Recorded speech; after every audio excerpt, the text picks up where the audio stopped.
Hello, we are cutting steel because we have these caps to go on the end of our bar. Oh, I'm calling it a rhubarb, it's not a rhubarb. Dang! Rack, bar. As we now have, well, we obviously now have the bar, but we've got these caps. And the problem is, these are meant to fit 50 millimeters, but these, they say they're 50 millimeters diameter. Actually 60. And it's like, oh my god, and these are 40, these are 48, 47 or something. And this here is meant to go on here nicely, but it doesn't. It's like 10 mil out. It's 60. So I got this little super cheap auto tape measure. Lock it up, and here it says inside diameter is 60. Now it'd be a little bit less the notches in there, but it's 60. Now if I go look at this pipe, this tube, it's about 48-ish. So I was hoping, oh, I'll get something very close to 50, because then I could put a screw in the side or something. But no, it wants to be a pain in the butt. 46, 47, about 48. And that's the next piece that comes off. And so these things here are about 60. And I was like, sorry, Dad, because this is a machine side. It was a tool, and I turned it into a thing. This fits on the tube, and so that's what I'm doing. I'm cutting them to the length. They just go up here, tack them, weld them at the edge, and the caps go on the edge here. And the reason that has to be on there is because legally it's not meant to be actually open like this. This one is actually illegal because it's open at the ends, apparently, according to the Department of Transport Infrastructure's little guidelines or rulebook thing. Essentially, any sharp edges exposed, that's a problem. There are no sharp edges here. That's just a bolt. The only sharp edge is the thread. But I'm pretty sure they're not going to be concerned about that. Anything's going to cause bodily injury, excessive bodily injury, that's a problem. I'm pretty sure this is going to do more damage to the car as it is now than a person.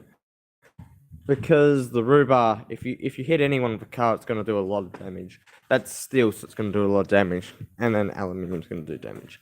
So this is finished cutting that piece of steel, and I have to apologize to Dad because he made this tool up and I just destroyed it. Hang on. It's too tight. Okay, guys, I need 2 hands on this. It's too tight. It's heavy steel, so it walks. So to understand what I mean by it's a tool, I'm going to flip this over. This is what I mean by it's a tool. It was designed to fit something. I can't remember what it was meant to fit, but it was to fit something. Bang, push it on or something. I don't remember what its purpose was, but now I've got 2 of these. Now grab one of them, and I should really file this off or something. But for now, I'm just going to pretend there's no problems with this whatsoever. There is no sharp edges on it, which is a freaking lie. I'm getting stabbied. This is just going to sit on the edge there, and then I'll get the cap. And I'm going to end this video pretty soon because I'm getting messages on Messenger and stuff. And here's the top cap because it fits that nice and perfectly. And it fits the other tube perfectly, so it's a one-to-one sort of situation. It's like, cool. And then what I'm going to do is this one is I'm going to stick this one up here. I've got a trick for now. What I'll do, instead of bashing this all together and welding it, just because I can't use this bar anyway, I might actually just tape the ends on it with some tape. They won't be coming off for a while, and I'll just, get some duct tape and just tape it all together. That way, when we're ready to do this job, it's like, okay, what's here? And it's like, oh, crap. We have these pieces of steel here, and we've got to weld them to the tube now. And then we have these caps we've got to knock on. Okay, crap. And the duct tape's just going to stop them from falling off and keep it together until blah, blah. Because it's just too much work to take off the bar for no reason. Or I could take the top piece off, that wouldn't really matter, but I just want to leave it on there. It's good for looks. It's good to show progress that, hey, we're actually making progress. And I will flip the camera because I want to actually look at what I'm doing. and show that this is the plan. This is going to fit and probably fall off. How far is it going to slide? Not very far. You know what we do? We just take it up like so, and we make sure no water can really get in there and do some damage. Now we just wrap her up. This will be okay. No more problems. And there goes the unladen load. And that looks actually pretty cool. I don't even need to weld it. Who needs to weld things? That won't come off too easily on the road. It won't come off at all. And then there's this one here, which I can't get the angle of without breaking a phone. And oh, I still haven't sold the Tartar, but I am preparing to not sell it because it is a vehicle that could be useful in other ways, and because I am a little bit envious of those leaf springs. Like, come on. This thing hasn't got nearly as heavy as suspension. That suspension is never going to let go. Well, it might, but Tartar-wise, you know, I did research on the market for the value of those things, and it fits in the category of what it's worth. Red Book I use to distinguish what the value might be of the vehicle, and from what I'm gathering right now, there are people out there that I went up and I was like, can you help me do an impossible task? And then they're like, hey, it's not impossible, mate. I told them what I wanted and they said, yep, okay, you're right, it's impossible. Can't get that, can't get that. And I was just having a good joke about it, so that was fun. So now I got the caps are now legal. Technically speaking, they're legal, and I don't get in trouble driving the car around now. Unfortunately, I'm at the moment in the process of looking to getting some help because I've had my issues. I can't stay at school because I can't handle it at the moment, and yeah, got to deal with that stuff. And that's because there's a lot of stress in a lot of the things I'm doing. So that's why people are contacting me and trying to talk to me, because I've got these issues that I need to deal with, and it's just like overwhelming. I'm pretty sure people can understand what overwhelming means. I haven't got money, I've got to keep borrowing money. I just replaced the idler arm on my car because it crapped itself.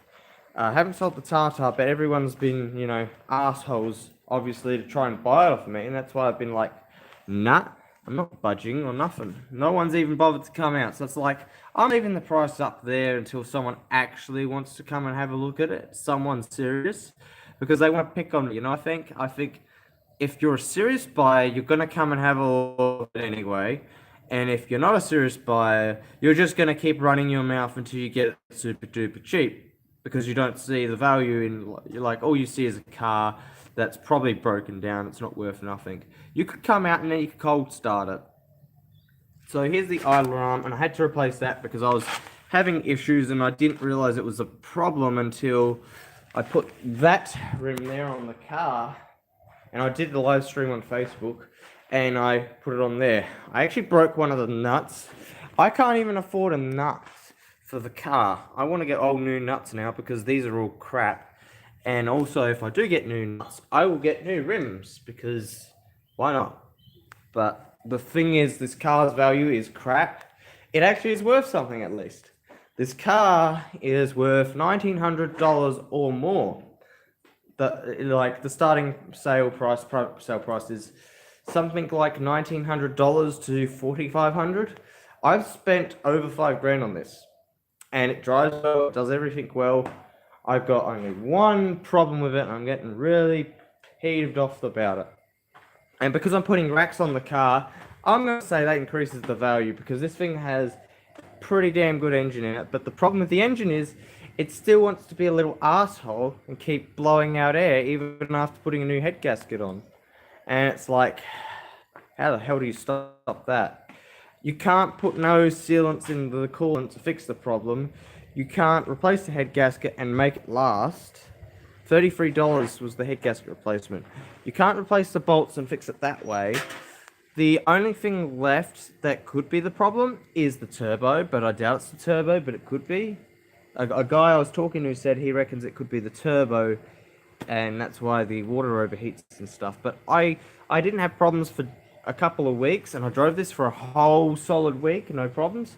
And then all of a sudden, it's getting hot. Like yesterday, it was just starting to get hot. It got up to 85 degrees, and I'm like, that's normal. Why is this thing getting hot?